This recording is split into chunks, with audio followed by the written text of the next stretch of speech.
7:50 in the Middle East. Ceasefire talks are stalled right now. Meantime, the humanitarian crisis in Gaza is worsening. Medical workers say they have run out of many of the medicines needed to treat the tens of thousands who are facing starvation. It is one of the big topics today on Face the Nation. Moderator Margaret Brennan joining us live to discuss this and more. Good morning to you. Who's on the show today? Good morning to you, Marcella. We have a great program lined up for you on what could be a key week for your budget, for your economy, or economic outlook, at least I should say. We know that this week, President Trump has vowed August 1st, some high tariffs will go in place against some of the biggest trading partners of the United States, which means you could see your prices increase very soon. We want to talk about some of this with White House Budget Director Russell Vought. He is one of the top advisors to President Trump when it comes to the spending that's happening right now, the cuts they're trying to force Congress to make. And we're going to talk about the details of all of that because it is going to get really important in the coming weeks as we head towards, believe it or not, a potential government shutdown in September. We're going to also speak to a man who helps Congress hold those purse strings fairly tightly right now. That is Maryland Senator Chris Van Hollen. He is a top appropriator. He will certainly have insight into the likelihood of whether Democrats and Republicans will work together to keep the government funded at a time when the Trump administration is trying to claw back some funding in a way that could destabilize those negotiations. We also want to take a look at the fight the Trump administration is having with higher education. You saw that significant settlement Columbia University made for $200 million this past week, all in a bid, they said, to deal with some problems, but mainly to get that research funding restored.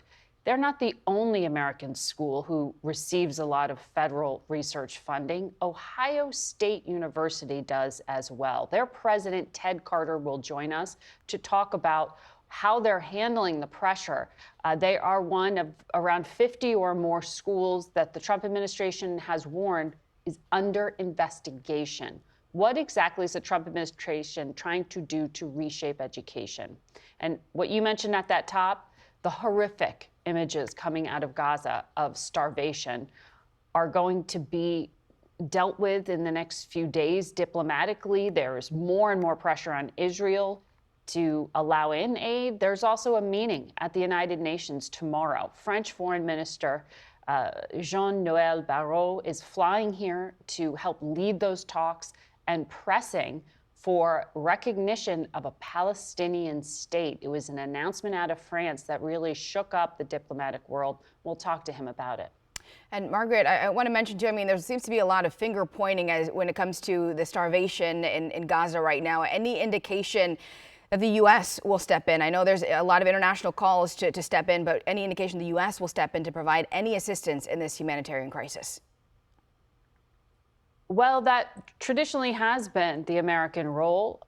In this conflict, it's not.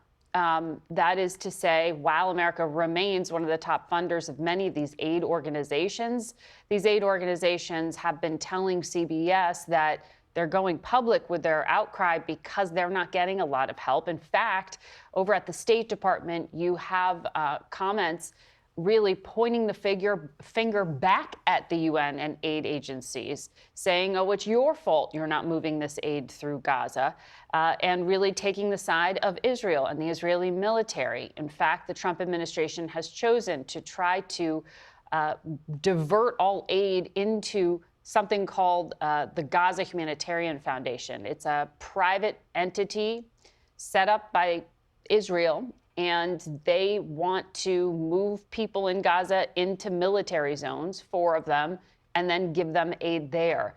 There have been fatal incidents at some of these sites. The food, while being distributed, isn't the kind that would help resuscitate someone in the midst of acute starvation. They need medical help, particularly those young children you see. So it's insufficient. A lot of the outcry right now is coming from European powers and Arab states. All right, certainly an important discussion ahead. A reminder for you at home, Face the Nation airs right here at 10:30. Margaret, thank you.